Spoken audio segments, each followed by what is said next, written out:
Hi guys, today I want to look at hip and pelvic dysfunctions, and I want to teach you how you can diagnose your own hip and pelvic issues and then what you can do to treat yourself at home.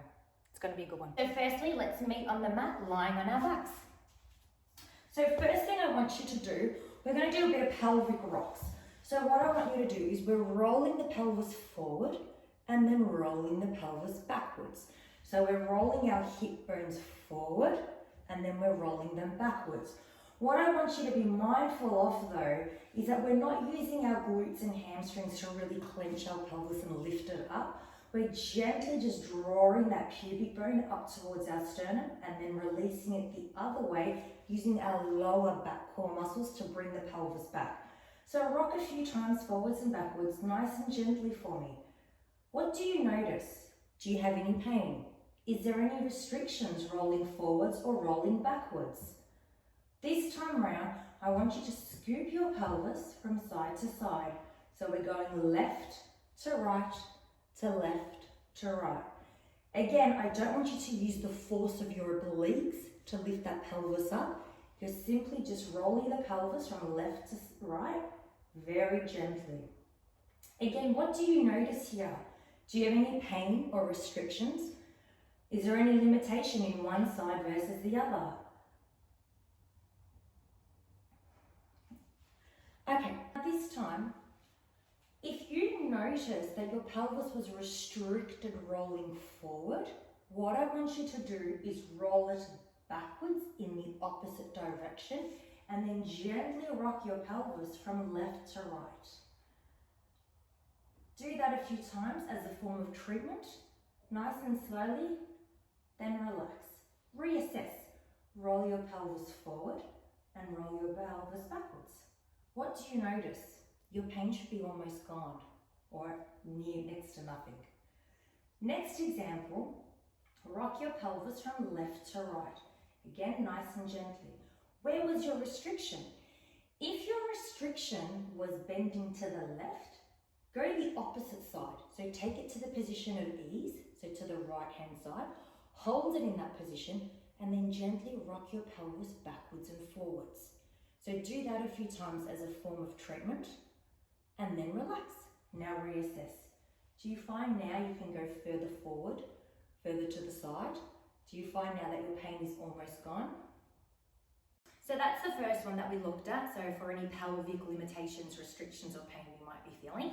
Let's move on to some hip stuff. So again, let's diagnose what we have. So lying back down on our floor. And what I want you to do is one leg straight, pop the ankle onto the opposite knee and just drop that knee as far down as you can. We're not forcing it, we're just letting it drop. What do you feel? Are you getting any pain in your groin, in your adductor muscles, or anything out into the back and the side? Just pop your head up and have a look at the position of your knee and just remember where it is lying in space. Now let's compare that to the other side. So pop the opposite knee, the opposite ankle onto your knee, and again drop that hip down. And already I can tell that knee is dropping much further down on the right hand side. And again, just look up, see where that knee is placed. Are you getting any pain in this position? Do you have any pain through your groin, through your adductors, or even through the back part of the hip? Now you can compare the two. So how do we treat this? So lying on your back with your feet as far apart as you can, we've got our knees and our feet in line with each other in a diagonal plane. Keeping your pelvis nice and still on that floor. I just want you to drop one knee all the way in. Now again, we're not forcing it. I want you to imagine that someone's grabbing onto that knee by a piece of string and gently pulling your thigh bone out in a diagonal plane. Now let's swap sides. Again, drop it nice and slowly. And again, imagine someone is grabbing that knee and pulling it gently in a diagonal plane. Can you elongate that thigh bone a little bit more? Now let's do that a few more times on each side. Remember, we don't want our pelvis to move. We want the action purely to come from our hip joint. And now let's do the other side.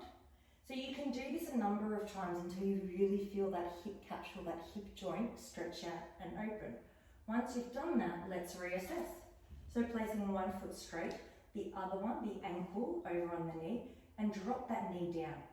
What do you feel this time around? Can you get your knee further than before? Is your groin and adductor pain or your hip pain completely gone? Let's compare that to the other side. Popping that ankle across the knee, drop that knee down, and again look up. Is your knee further down than before? Are you getting any pain or discomfort through your hip, groin or back hip region? The next one I want to show you is how to really open up that hip capsule and that hip joint. So let's meet on our hands and knees, making sure that your wrist, elbow and shoulders are all stacked in a straight line and your knees and hips are also stacked in a straight line. What I'll get you to do is spread your knees out as far as comfortable. When you do that though, make sure that your hips are still stacked over your knees. Maintaining that curve, that neutral curve in your lower back, gently draw your tailbone all the way back towards your feet. What I don't want to see is this. I don't want to see you roll back this way. I want you to maintain that curve through the lower back and you're just gently drawing your tailbone back down. The moment you feel your pelvis is starting to twist or turn or flip or tilt posteriorly, then just stop, hold it there for a little bit, and then come back up. This is a great one for all you pregnant women out there, especially in your last trimester, to get you prepared for labour. So let's do some variations for that one.